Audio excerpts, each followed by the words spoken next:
கடந்த 2 மாதமாக நடைபெறுகின்ற இந்த ஜனநாயக திருவிழானுடைய இறுதிக்கட்டம் இன்றைக்கு 7ஆம் கட்ட வாக்குப்பதிவு நடைபெற இருக்கிறது. இந்த வாக்குப்பதிவு முதல் கட்டத்திலிருந்து 7ஆம் கட்டம் வரலும் பார்க்கும் பொழுது ஒரு இந்தியா முழுவதும் பாரதிய ஜனதா கட்சிக்கு மாண்புமிகு பாரத பிரதமர் திரு நரேந்திர மோடிஜி அவர்களுக்கு ஒரு மிகப்பெரிய ஆதரவலை இருந்து கொண்டிருக்கிறது.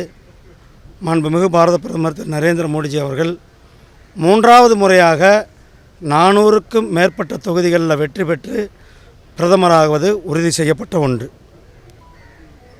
நேற்றைக்கு நம்மளுடைய மேட்டுப்பாளையத்தில்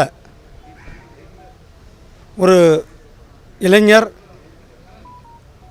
அந்த பகுதியினுடைய காங்கிரஸ் கவுன்சிலர்கிட்ட இந்த பகுதியை ஏன் சுத்தம் செய்யலைன்னு கேட்குறாரு. அந்த கேட்டுக்கிட்டு இருக்கும்போதே அந்த பையனை தகாத வார்த்தைகளால் திட்டி அந்த பையனை கொடுமையாக தாக்கி அந்த பையன் இன்றைக்கி சீரியஸாக ஹாஸ்பிட்டலில் இருக்கிறான்.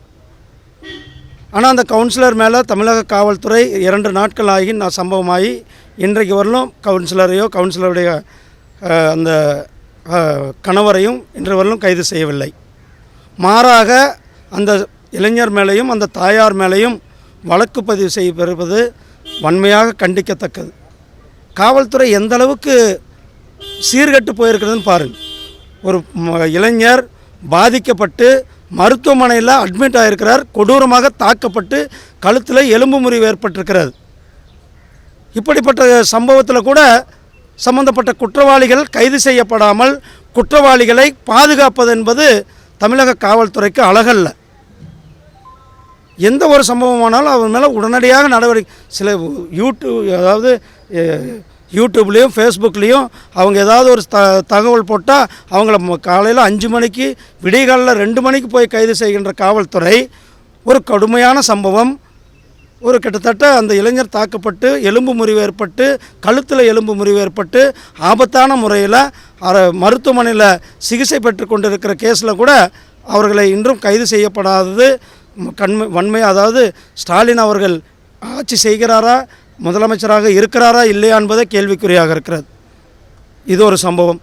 இன்னொரு சம்பவம் நான் ஏன் சொல்கிறேன்னா காவல்துறை பற்றி இன்னொரு சம்பவம் சொல்ல வேணும். இன்னொரு சம்பவம் ஒரு நடத்துனர் போலீஸ்காரரு டிக்கெட் எடுக்கலை.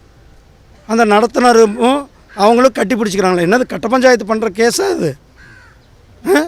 2 துறைகளுடைய செயலாளர்கள், உள்துறை செயலாளரும் போக்குவரத்து துறை செயலாளரும் கட்டி பிடிச்சிட்டு ஒரு வீடியோ போடுங்கப்பா. இது என்னது? தமிழ்நாட்டினுடைய சட்டம் ஒழுங்கு என்ன அரசாங்கம் நிர்வகிக்கிறார்களா இல்லையா?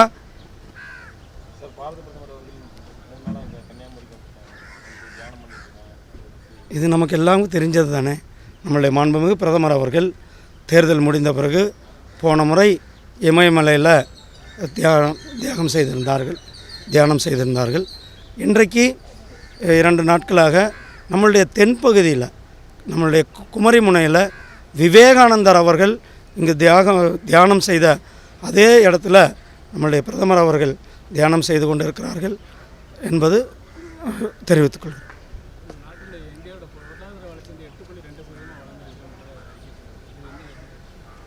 எவ்வளோ பெரிய, அதாவது 2014 நாம் 10வது இடத்துல பொருளாதாரத்தில் இருந்தோம்.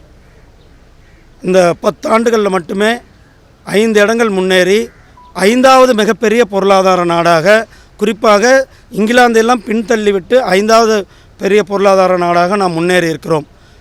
இன்னும் 27க்குள்ளே நாம் 3வது பொருளாதாரத்தை அடைவோம் என்பது தான் நம்முடைய பிரதமர் திரு நரேந்திர மோடிஜி அவர்கள் மக்களுக்கு கொடுத்த கேரண்டி.